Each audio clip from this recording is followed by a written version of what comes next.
Thank you. Thank you. When I was 17 years old, I decided that I'm going to be a medical doctor. This decision made my grandmother, my Jewish grandmother, the happiest woman in the world. Unfortunately, this resolution did not last for long. Before my 18th birthday, I decided that being a doctor was actually not for me. So, with much fear and trepidation, I mustered up all my courage and went to my grandmother to break the bad news to her. Needless to say, she was distraught. And after I told her, "Grandma, I'm no longer going to be a doctor," she said to me the following. She said, but I told all my friends." So what I'm going to do today is dedicate my lecture to my grandmother. And I'm going to talk about health. And I'm going to do what doctors do. I'm going to prescribe. So unfortunately, my grandmother is no longer around to enjoy, to quell, to be proud of me. But hopefully she's somewhere watching and listening to Happier TV. So here is what I've got for you. For you, I have today a wonder drug. This is what the wonder drug can do for you. This wonder drug can make you feel good. In fact, it can make you feel high. This wonder drug can enhance your self-esteem, whether it's your physical self-esteem, how you feel about your body, whether it's your overall self-esteem, how you feel about yourself. This wonder drug can also make you calmer, more relaxed, less anxious and nervous. This wonder drug can make you think better. It can improve your memory, it can make you more creative, it can significantly enhance your cognitive functioning. This wonder drug can also make you more attractive. Now, if this is not enough, this very wonder drug can improve your love life. For both men and women, significantly improve your sex life. Okay, I know you're worried now. This is too good to be true, I know. But you don't need to worry, because there are no negative side effects. You're not going to die a day after you take this drug. You know, what a way to die, right? But you're not going to die. In fact, you may even live longer. It's completely, I promise you, guaranteed legal. And I know now you're ready to pay big dollars for this drug. You don't need to. It's free, complimentary of Happier TV. Just enjoy. What is this drug? Well, actually, this drug is a cocktail. The cocktail comprises 4 parts. The first part of the cocktail is physical exercise. Specifically, the prescription is minimum of 30 minutes, 3 times a week of physical exercise. Second, it's about deep breathing. Specifically, 4 minutes total of deep breathing every day. The third component of the cocktail is sleep, between 7 to 8 hours a day on average. And finally, the fourth part is touch. Here, the specific prescription is 12 hugs a day, but you cannot overdose on this, so 24 is fine too. Now, here is the thing. This may be overwhelming for you. It's a significant cocktail. So even if you take one part of the cocktail or 2 or 3 parts, it will still have a significant impact on your life. You will be happier, healthier, better off. So I want to elaborate very briefly on each one of these 4 components. Let's begin with exercise. There's research showing that regular exercise, as little as 30 minutes, 3 times a week of aerobic exercise. That could be jogging or walking or swimming or, best of all, dancing. 30 minutes, 3 times a week of physical exercise has the exact same effect as our most powerful psychiatric medication. In fact, it works in the same way, releasing norepinephrine, serotonin, dopamine. These are your feel-good chemicals in the brain. Now, this does not mean we can just, throw away our psychiatric medication. There is still a lot of value to that, and in many cases, psychiatric medication, antidepressants or anti-anxiety drugs, have saved lives. However, what the research is showing is that if we can exercise, it can make a big difference, not just for overcoming depression or anxiety, also for simply raising levels of well-being. We see this for all ages. So there's a lot of research, mostly documented by John Ratey from Harvard Medical School, about children and physical exercise. So what it was shown that schools that introduced regular physical exercise, those kids were happier. School violence went down significantly by over 60%, whether it's verbal or physical violence. And the students actually performed better as a result of regular physical exercise. There was research done in Denmark showing that kids who walked to school, that had a nice walk to school, were more likely to perform better. Why? Because they were more focused, more concentrated, more creative. Cognitive functioning improved. Also in the workplace, more and more workplaces are introducing physical exercise. Why? Because people concentrate better. Because employees become more creative. They're more likely to think outside the box, not while exercising, but after exercising. Relationships improve. People are calmer, more open, more accepting. Teamwork is better as a result of regular physical exercise. Not just for children, not just in the workplace, for all ages. So this is research reported again by John Ratey on healthy aging. What he did was a meta-analysis looking at all the studies conducted in this area, showing that regular physical exercise, even if we started later on in life, reduces the likelihood of Alzheimer or dementia by 52%. 52%. There is no medication that comes even close to having this effect. Now, when I heard of this study, I went to my mom, and I said to her, Mom, because that's her name, I said to her, Mom, you know, until now I recommended that you exercise, because, you know, you'll feel better and so on. Well, I'm no longer recommending it. Now I'm demanding it. Just so you know, I never talked to my mom like this. I did then, though. Why? Because my mom's mom, died with Alzheimer. My grandmother's sister died with Alzheimer. Unfortunately, there is a genetic component for it. So I told my mom, if not for yourself, then for your children and grandchildren. And she started exercising religiously 3 times a week, even, listen to this, even if it is at the expense of babysitting our children. And I'll explain to you why. Because, you know, we figured if she exercises, we'll have her around for longer. So it's actually a good investment. So we encourage it. At every age, regular physical exercise. Now, the nice thing about exercise is that it can be, not always, but it can be fun. So identify the kind of exercise that's fun for you, or what you can do, and that's perfectly fine when it comes to exercise. Multitask. Do it in front of a television screen, or go for a walk. Many of my meetings are conducted walking. That's exercise and meeting. 2 birds with 1 stone. But do it. It makes a difference. It's one of the most important components, certainly of a healthy life and also of a happy life. The second element of our cocktail, something that's very important for me that you do. You must continue breathing. Don't stop breathing, even after this lecture is over. Specifically, what I mean is deep breathing. We had forgotten how to breathe. So we breathe and we largely stop our breath here. It's a shallow breath. Why did we forget how to breathe? Because of the crazy, busy, fast pace of modern life. You see, here is how it works. When we're stressed, when we're anxious, and this very often happens in the modern world, our breath becomes shallow.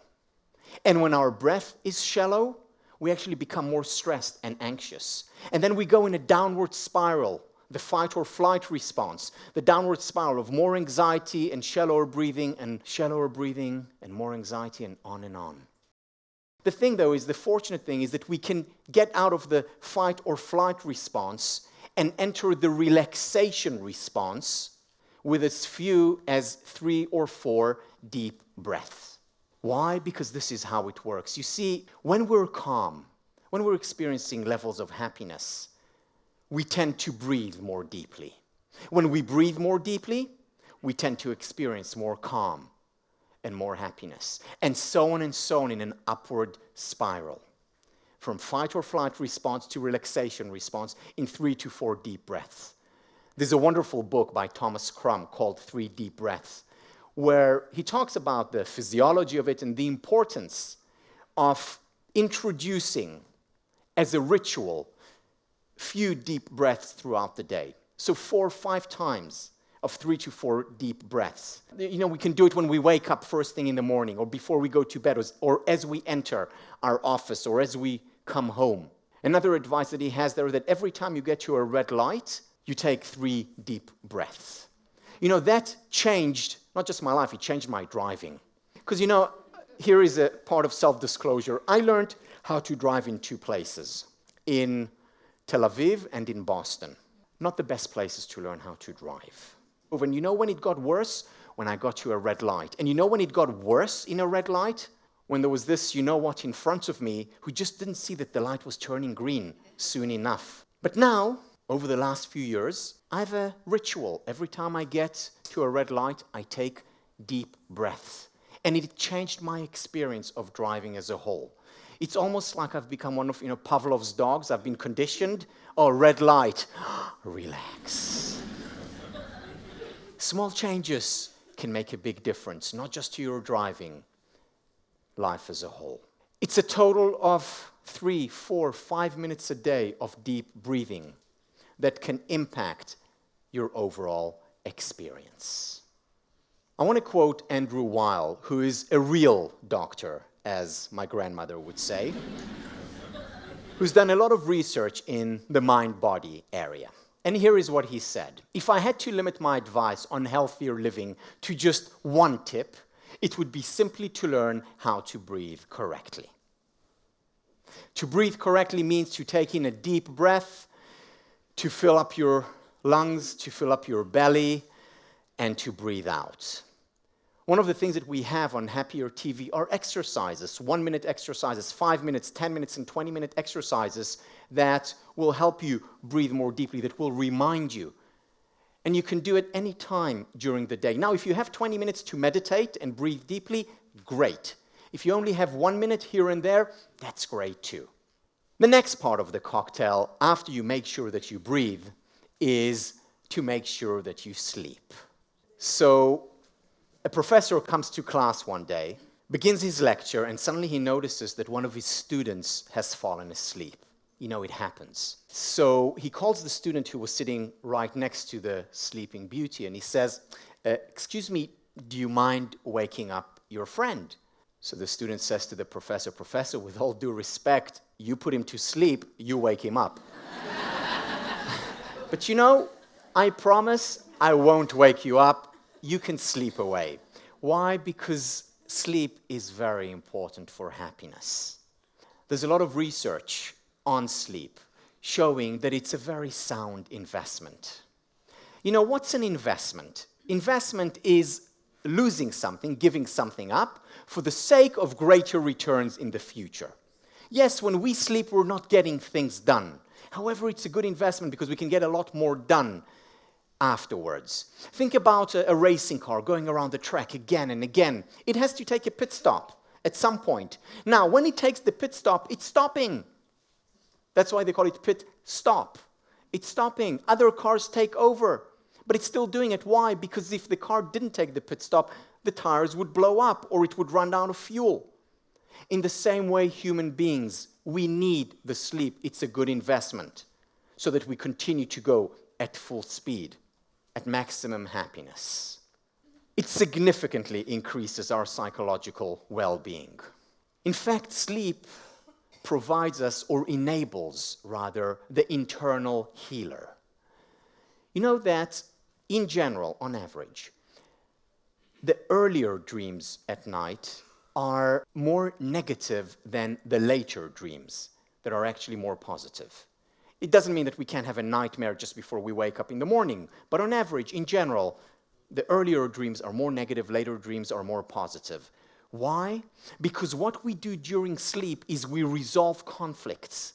We have a conflict at the beginning of the night that we went to sleep with, and over time, that conflict is resolved. People who don't sleep enough are much more susceptible to anxiety, much more susceptible to depression.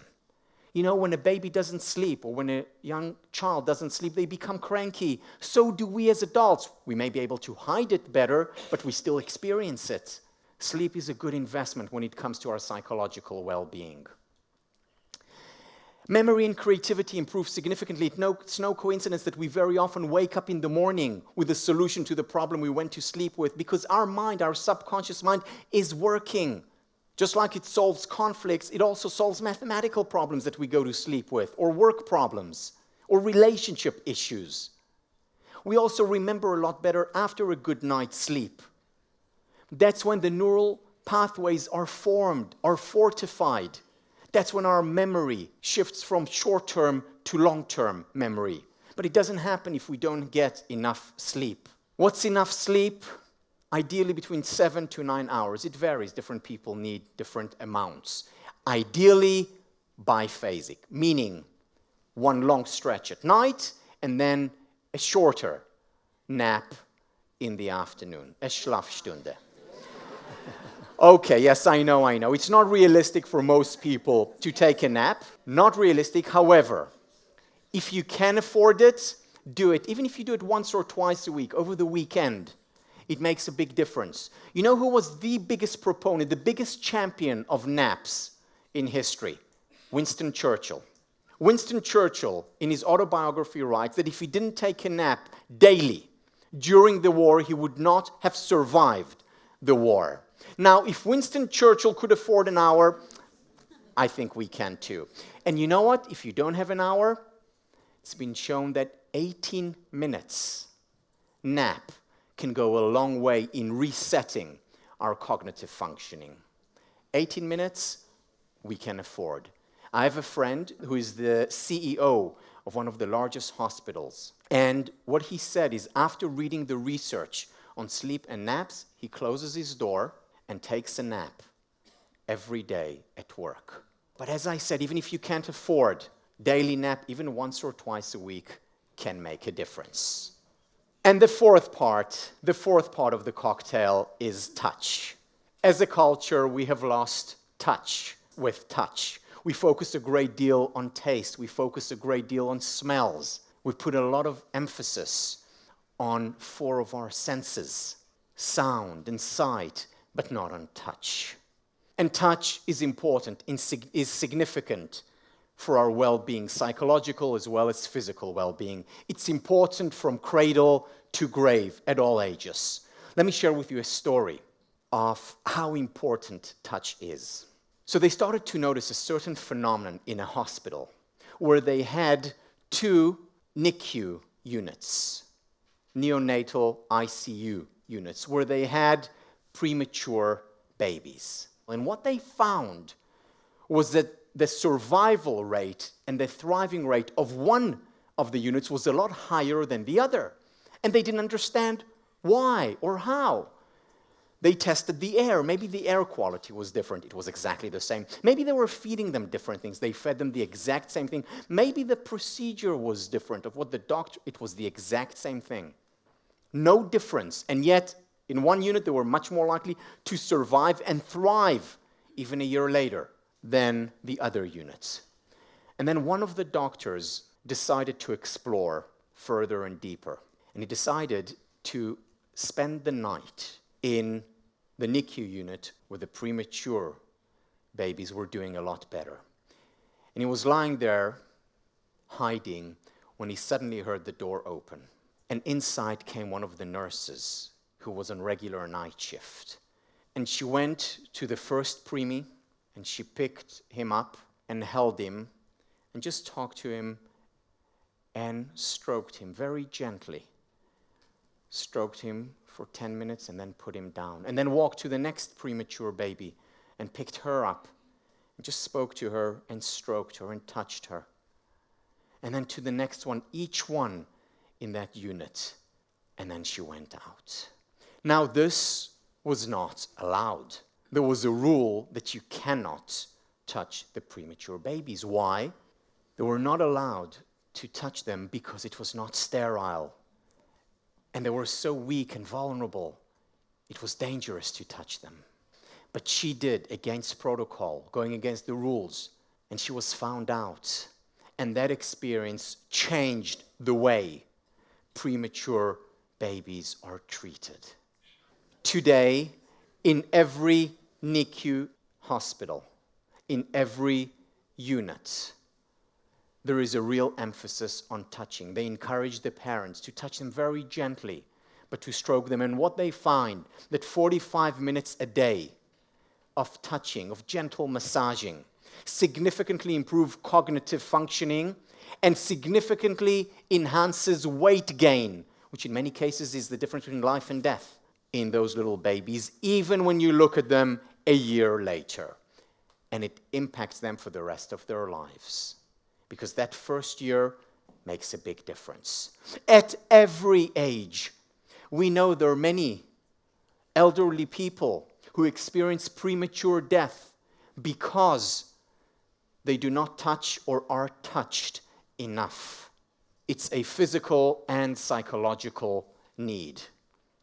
And in fact, there is research on just hugs. So Jane Clipman asked people to hug 5 extra times a day. Frontal, non-sexual hugs. 5 extra times a day.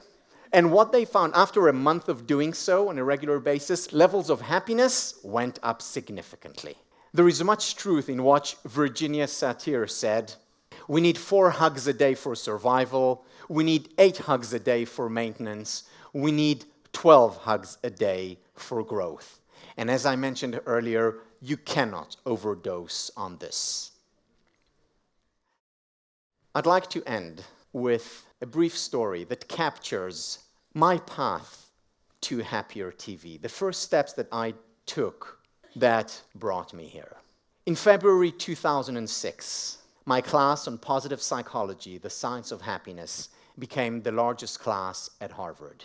It was written about in the Harvard Crimson, the local university newspaper, in February. In the beginning of March, I received a phone call from Carrie Goldberg. Carrie Goldberg was a writer for the Boston Globe. And she said to me, I read about your class in the Harvard Crimson, and I want to write about it for the Globe. She came to visit on the 7th of March, 2006, a Tuesday. She sat in class.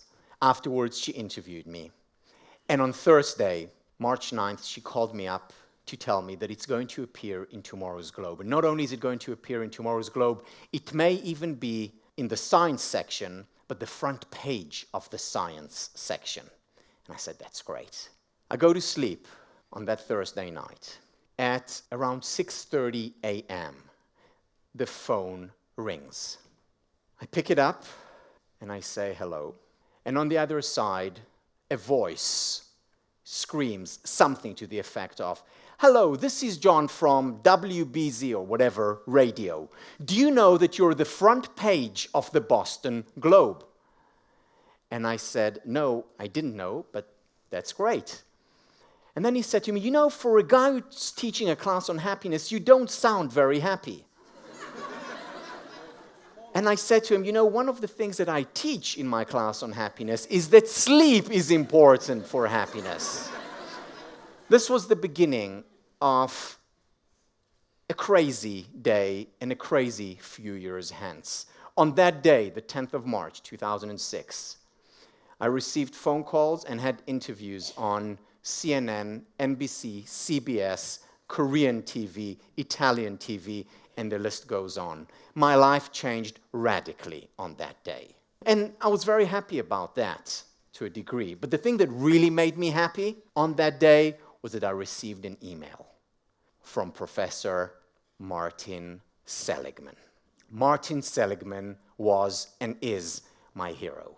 I studied Martin Seligman when I studied Introduction to Psychology in 1992. I studied Martin Seligman for my dissertation. I taught his work. I admired him. And he emailed me a personal email writing the following. I read about your class in the Boston Globe. Congratulations. It's terrific for positive psychology, what you're doing.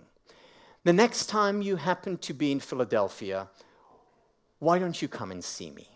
Now you won't believe this. I happened to be in Philadelphia 2 days later. What a coincidence. So I went to see Marty Seligman in Philadelphia, invited me over to his home. We sat in his beautiful rose garden, and we were talking about the past, present, future of psychology or positive psychology. Or rather, he was talking, I was too tongue-tied to talk, too nervous and excited. And then he suddenly said the following. He said, Tal, you know what the problem is with psychology today? And I said, what? Taking out my notebook.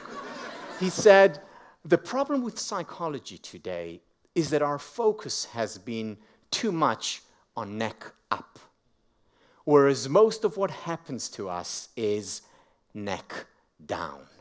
Now, when Marty Seligman says this, it means a lot for various reasons. One reason is it's Marty Seligman, one of the leading researchers of the 20th and beginning of the 21st century. A very important scholar, researcher, who's made huge breakthroughs in the world of psychology. But the second important reason is because he's also one of the founders of cognitive psychology. Now, cognitive psychology is cognitive, neck up. So for him to say what he said means that he thought about it a lot. And he's absolutely right. If we want to lead a full and fulfilling life, if we want to fulfill our potential for happiness, we can't just look at neck up. We need to look at the person as a whole, which means we need to look at spiritual well-being, which is also looking outside ourselves. If we want to experience happiness, we need to look at physical well-being, neck down. We need to look at also intellectual well-being, neck up, because this is also part of being a human. We need to look at relational, interpersonal well-being, because that matters a great deal to our happiness. And we also need to look, of course, at emotional well-being, at experiencing pleasure, at learning to deal with painful emotions. And it is only when we look at these components, at the spiritual, at the physical, at the intellectual, at the relational, at the emotional, that we can experience not just well-being, but whole person well-being, or in a word, whole being. And that's when we can enjoy a full and fulfilling life. That's when we can experience deep and real happiness. Thank you. Thank you.